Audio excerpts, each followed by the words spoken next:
All right, welcome everyone. Today is the webinar on leading your team. To me, this is definitely one of the most important talks that I can give because it's all about how we're going to grow and how we can lead our team to success. At the end of the webinar, I welcome any questions, any sort of discussion surrounding this activity. As always, you can email and text in the dashboard and we can get those questions handled at the end of the recording. So I'm going to begin by just going over our topic about essentially leading our team. So forgive me if the PowerPoint doesn't come up right here. I'm used to just speaking into the screen there, so I'm struggling to find out how to get to that right now. We're going. So my screen share is not necessarily happening yet.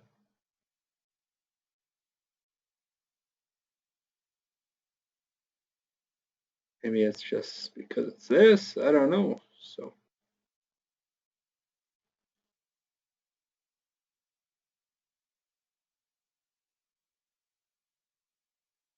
all right.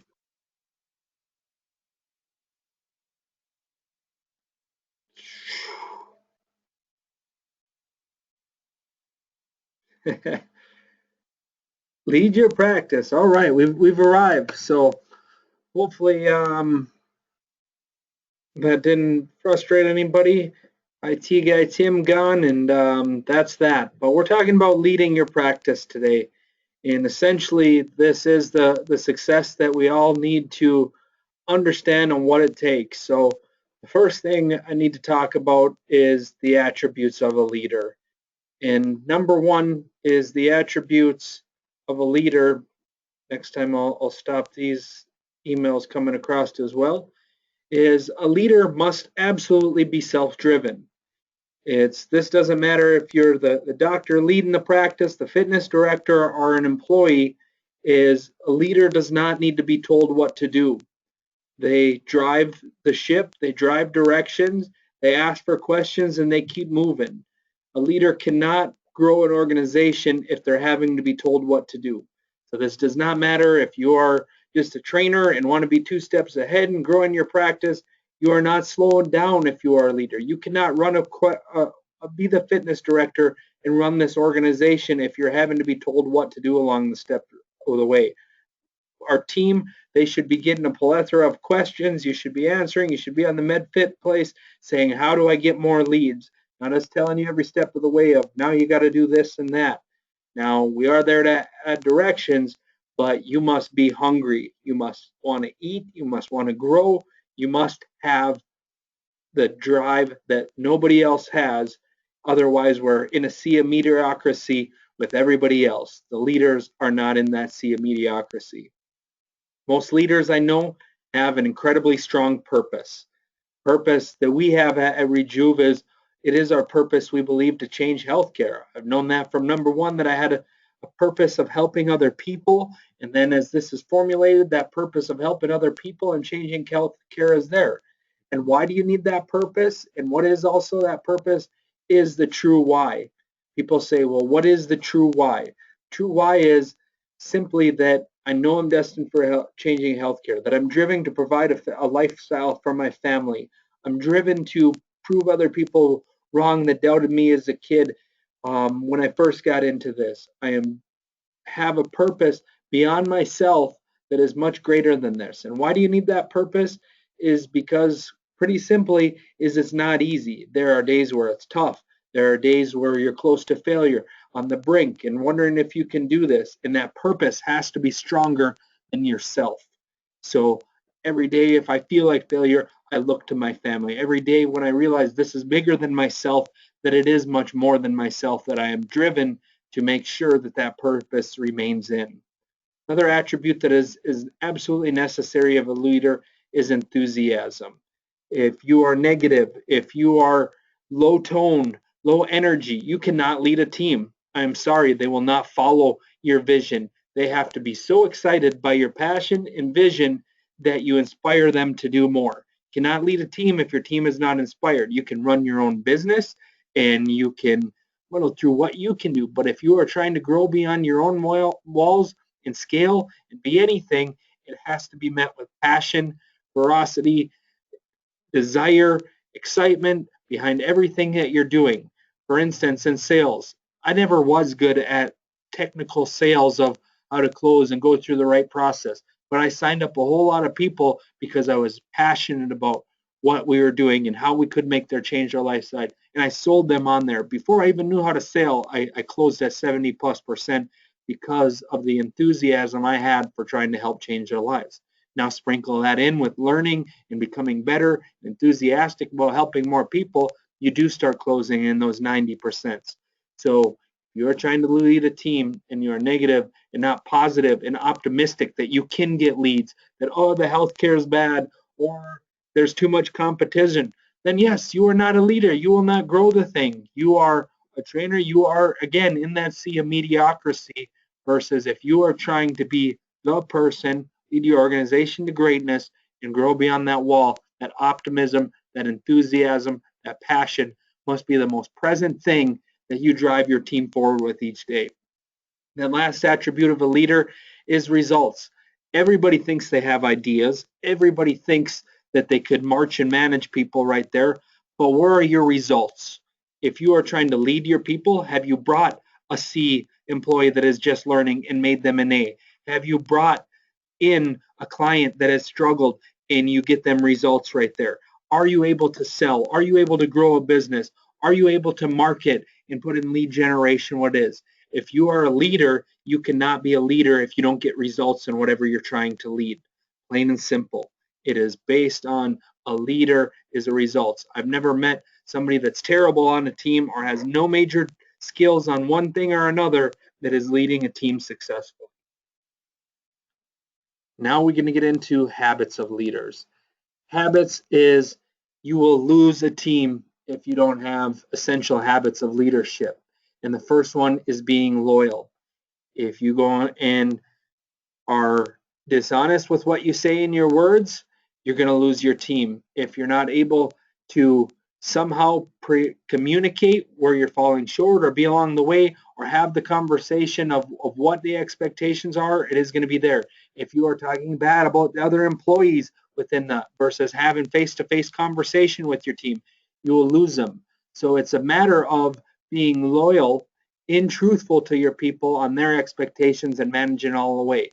It's too many unhappy people with high expectations but are not communicated to, and it's there. So you have to be loyal and truthful and be able to have the conversations that need to be had. You cannot, be dishonest to your employees.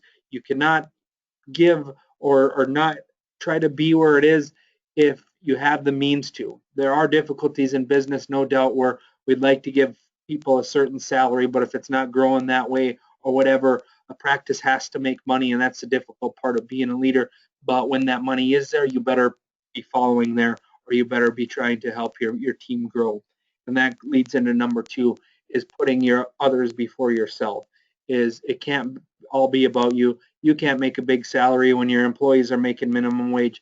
You cannot try to take and win every idea that comes across. That is a team effort right there. It's about being humble. It's about sharing the rewards and glory with your team.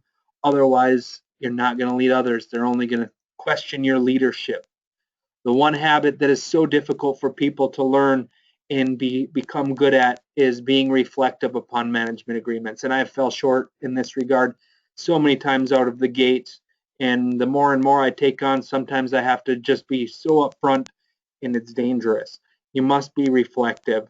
You have to ask questions. So instead of saying, hey, why did you not show up for that client? The question should be, hey, can I ask what happened? I know you know how important it is that we are on time for our clients.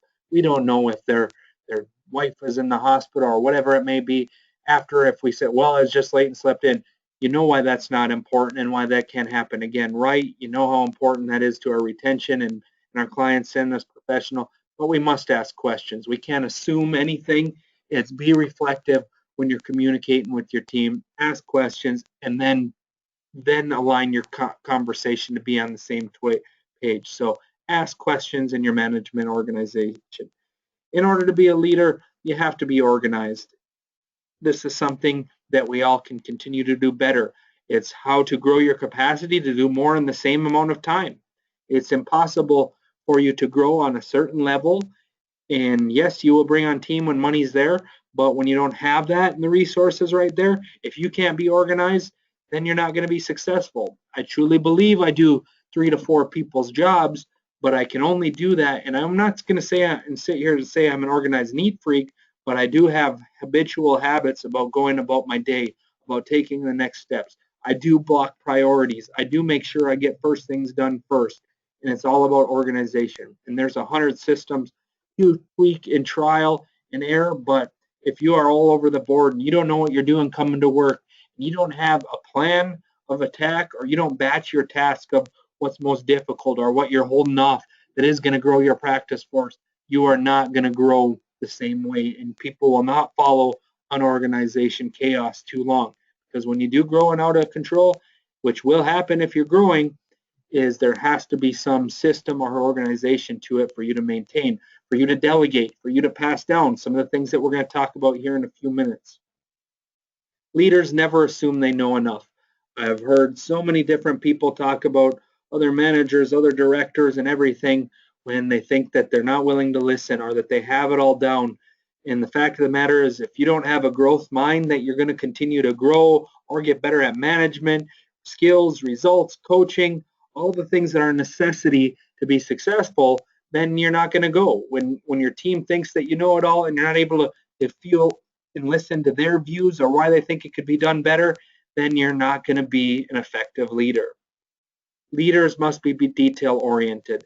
And this is something that I've had to grow probably the most in everything. I have 100 conversations and I'm about my day, but the fact of the matter is I've heard people say different things or they interpret it the wrong way. And if you're not organized, if you don't go about your system, if you don't put in writing and documentation, it will come back to bite you every single time. So you just can't be a conversationalist leader and not have action steps and due dates and management processes that have. You will not be as effective as you could be if you have all that accountability, if you have everything in writing and expectations being met. Details are, the devils are in the detail, as you've all heard. And if you are not detail oriented, you will never be a great leader at running a large organization or being a successful practice. Never get comfortable. As I mentioned earlier about being organized, and most people don't put out their writing or their sales calls or their public speaking or whatever is hardest for them, is you will not be successful if you are not willing to get uncomfortable. How are your team going to look up to you if you're not willing to do all the difficult things or teach them on the way how to become for it? So that means practicing. That means standing up on stage. That means doing everything that you hate to do so you can get to better. Because if your skills don't grow, you don't grow. Because where you're at right now is based on your skill set. Otherwise, it'd be differently. If you were skilled on all levels, you would already have a full practice. It's about getting skilled in systems, in marketing, in management, in operations, mastery of results. So that takes you getting uncomfortable, learning new things. Nobody likes those aspects at all times, but it's a must of success. Next thing is we must be adaptable. Different people require different leadership and management. Different situations are going to arise where you can't be your same self to everybody. You have to mold to the room, to the environment, to the person, and be adaptable as a leadership.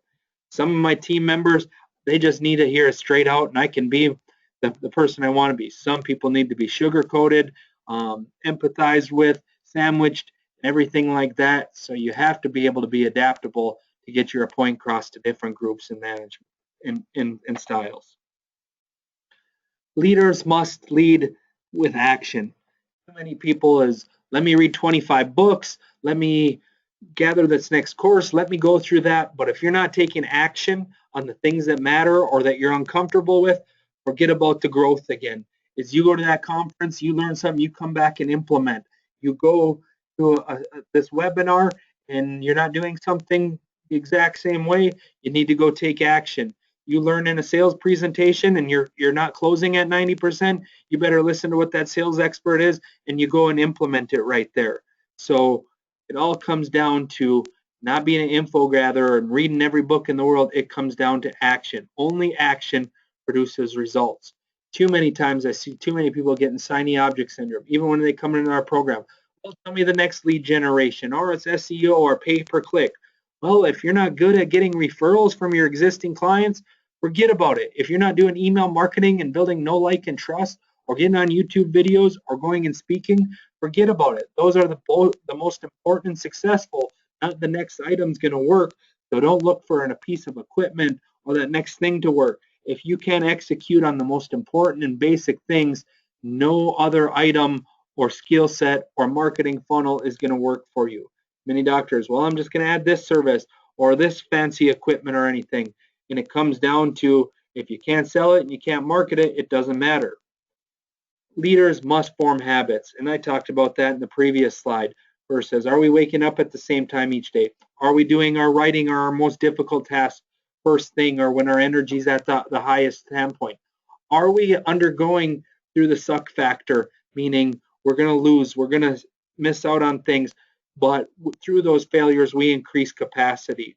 And what is your magic time? Is your most productive time of the day being used for interruptions? You have maintenance? Are you going to caribou at a certain time?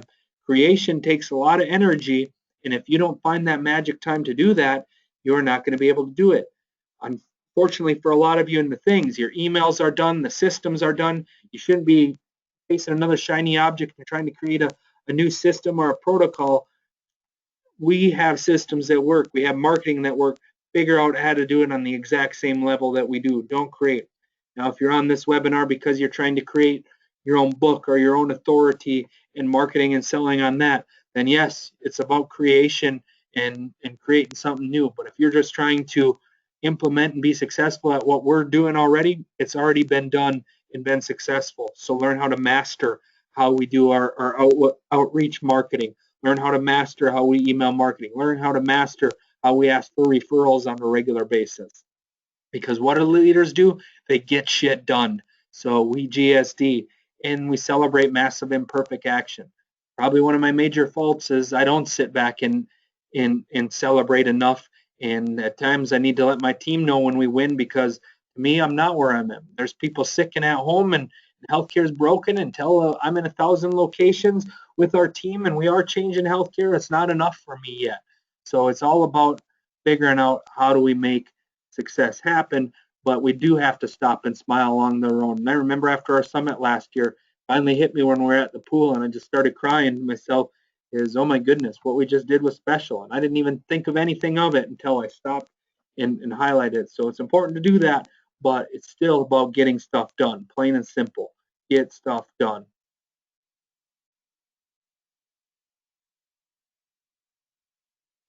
No one understands. No one is going to understand. Your family, your friends, your partners, they're all going to be your hardest and biggest advocates if you are a leader that is working to do something special.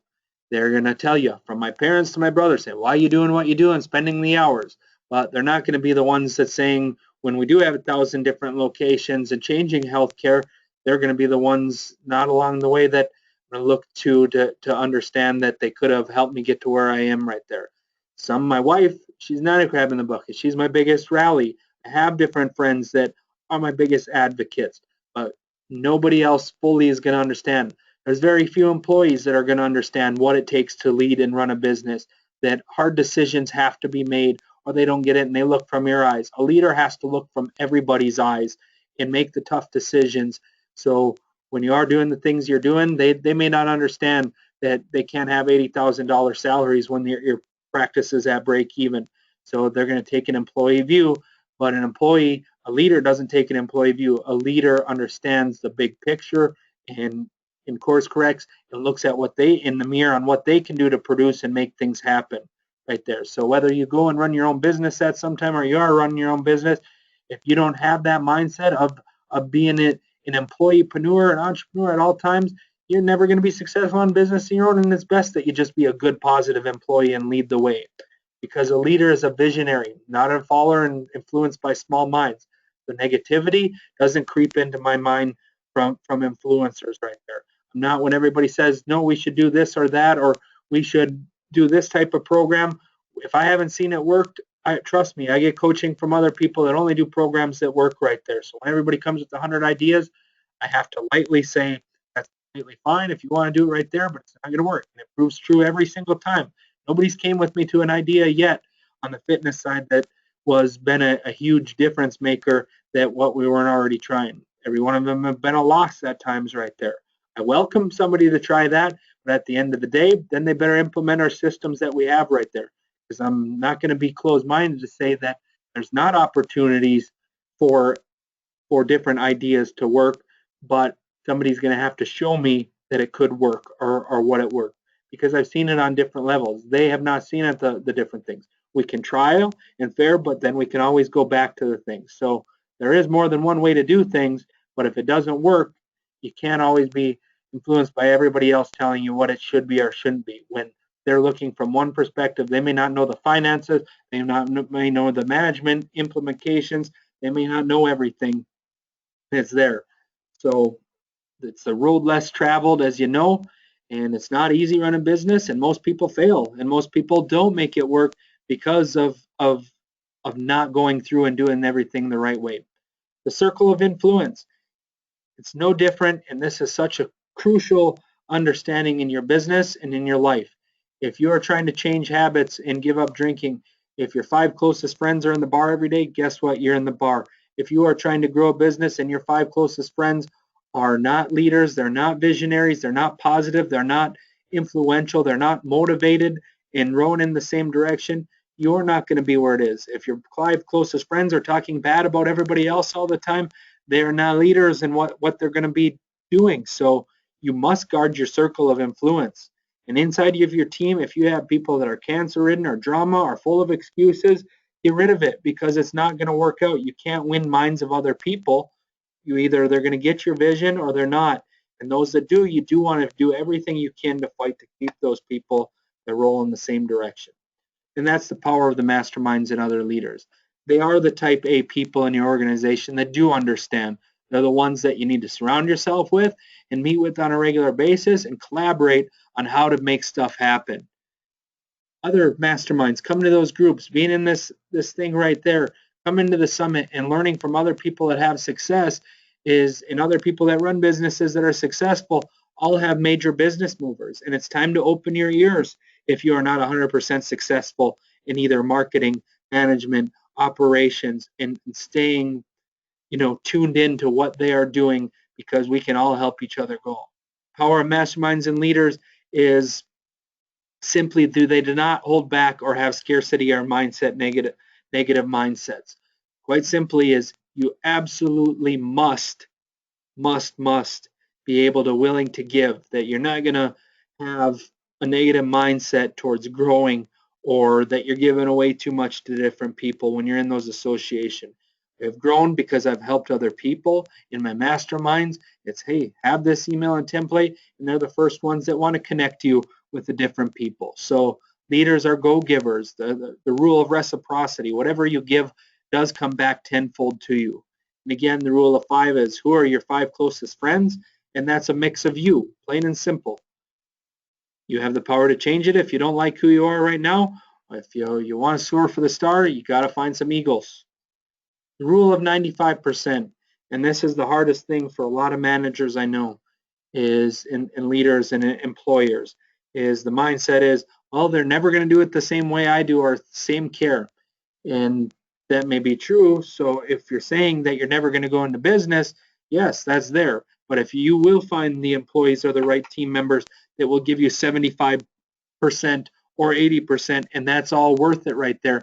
But it is your business and you're there, and unless you can bring people on the same mission, they are going to always think from their mindset. So you can't blame them for that when it's not fully their company. But if they buy into your vision and you are that enthusiastic leader and priming people all along the way, they will follow your lead and help you get there. So you have to be able to let go of the stuff that you do. If you're a physician on this list and doing your QuickBooks, you are not going to scale. If you are a physician and you are trying to grow when you can provide and see patients and you are mowing your lawn, you are not going to grow. You can delegate. You can let go of that stuff to where you can do the things that nobody else can do. So the rule of 95 is, what is the 5% of things that only you can do. As a physician, only you can stick the needle in the patient. As me, only in my organization I'm the only one that can write the same way or integrate and make all the components work the same way.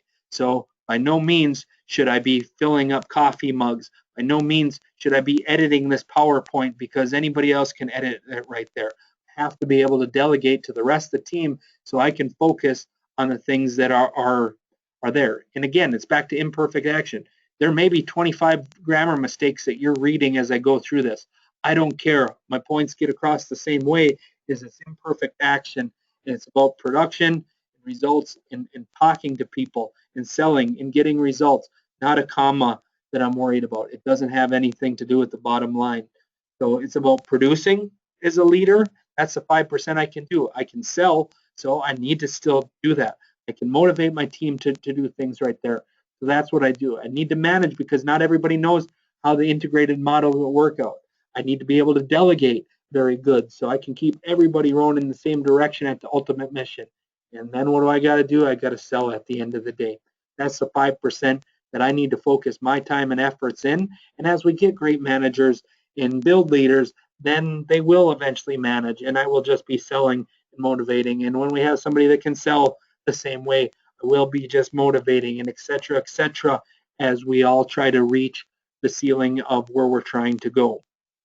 So how do we grow in that 5% where you have to delegate the 95% is building leaders, letting go of the rope is there. And that's a difficult thing to do, as I mentioned.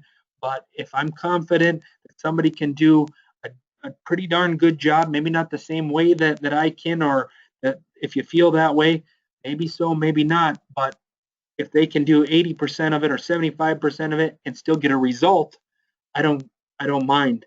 They're going to do it different. They're the only way in their way. So how do you build leaders? It's more than what we have time for in this conversation, but it's about doing what we talk about below. Hiring slow, finding the right people that fit your culture, your core values. It's reviewing with them and being truthful and checking in and telling them your expectations and mentoring and coaching. Some people that are unwilling to coach or mentor, get rid of them. Those that are willing to grow, again, then you keep them on the team, and you always have to rid of cancer because people will undermine your mission. And if you keep that on your team, you're always going to be fighting up against a wall.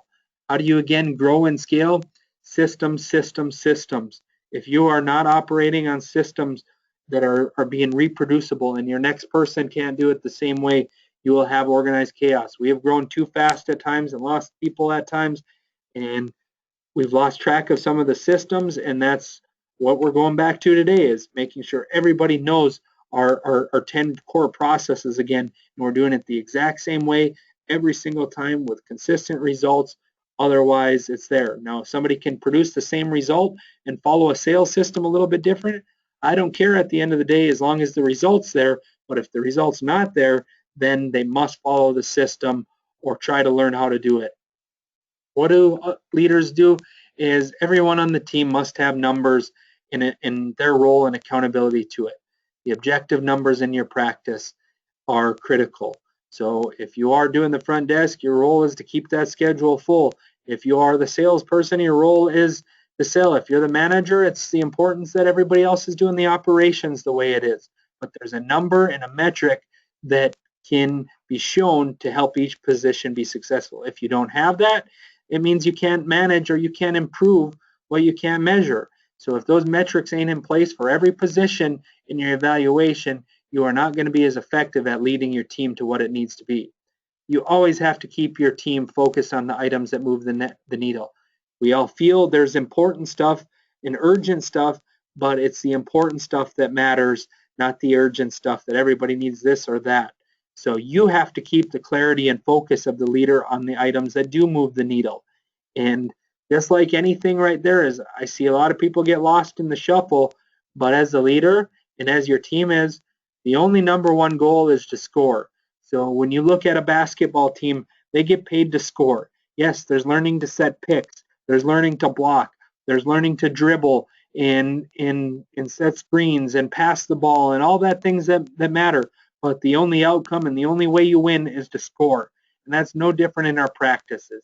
If we can't get patients through the door, and actually get them signed up, you may have the greatest product in the world. If you can't get them through the door and sold, it doesn't matter. Your business isn't going to grow. That goes hand in hand with results and everything like that too. That is scoring in the outcomes and getting them to refer your friend. But it's all about business, plain and simple. If you don't have the business, nobody on the team can grow the way it's meant to grow. So what do we got to do? Model success. Now, you've probably heard all the things right there. Everything that we've done, I've learned from somebody that does it much better than I do, and I'm learning to be as successful as them. When I do the same level of business, when I do the same things that they close at the same percentages and have the same numbers, maybe I'll look for the next mentor along the way that can help me get there. But it's modeling success, not listening to what 20 other gyms said that works or doesn't work, or what an employee thinks will work. I'm modeling the most successful that there is when it comes to running a fitness business. So what do you got to do when you're learning and growing is you got to coach. You got to do the work and never peak. There is the suck factor. If you're managing for the first time, you're probably going to suck for a period of time. When you are starting to learn to surf, you're going to suck the first 10 times.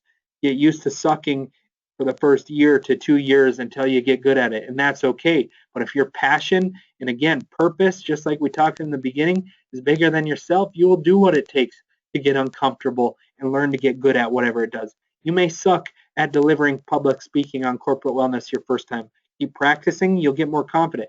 You may close at 30% and suck at selling anything above $300, $400 to $500 at first.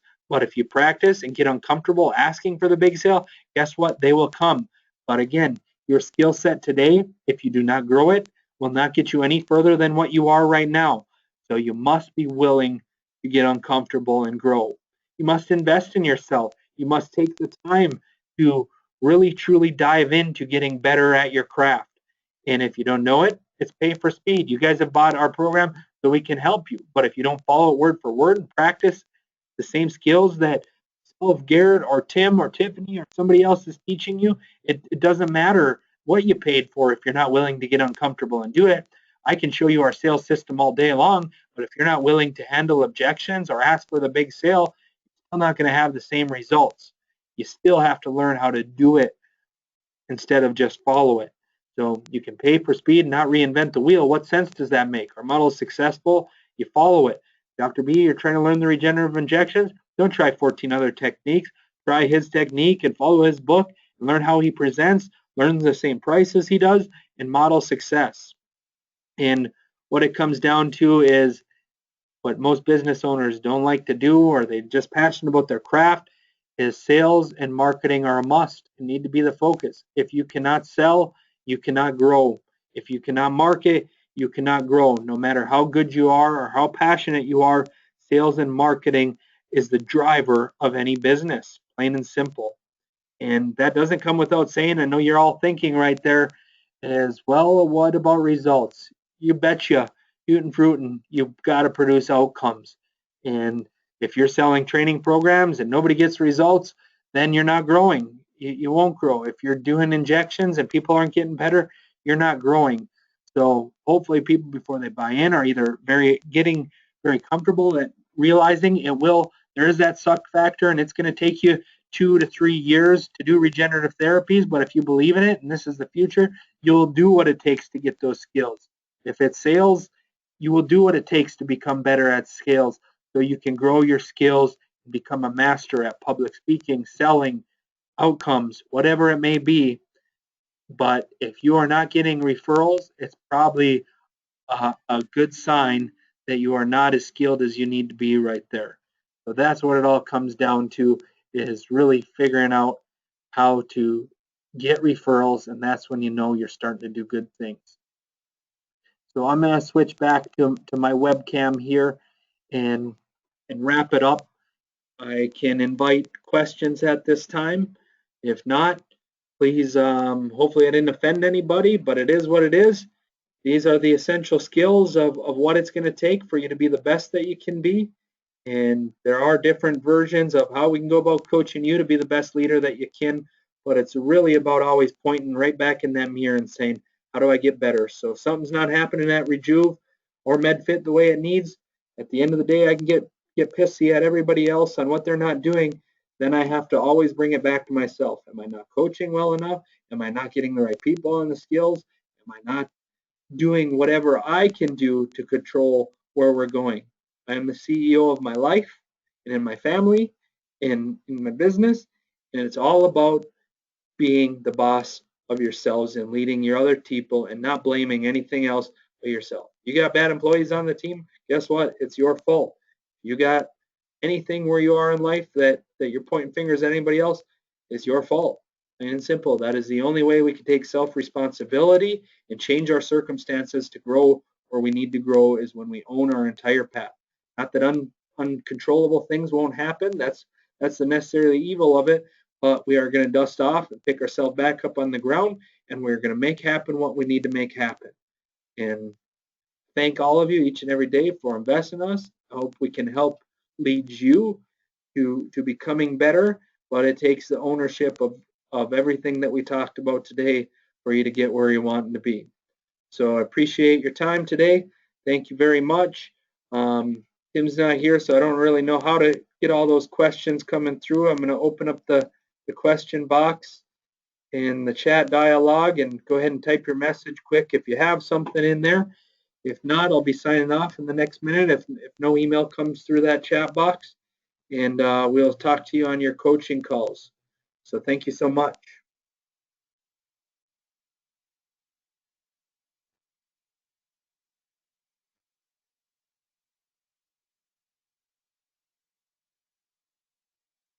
All right, no questions. Go dominate, be leaders, get stuff done, make it happen. Thanks, everyone.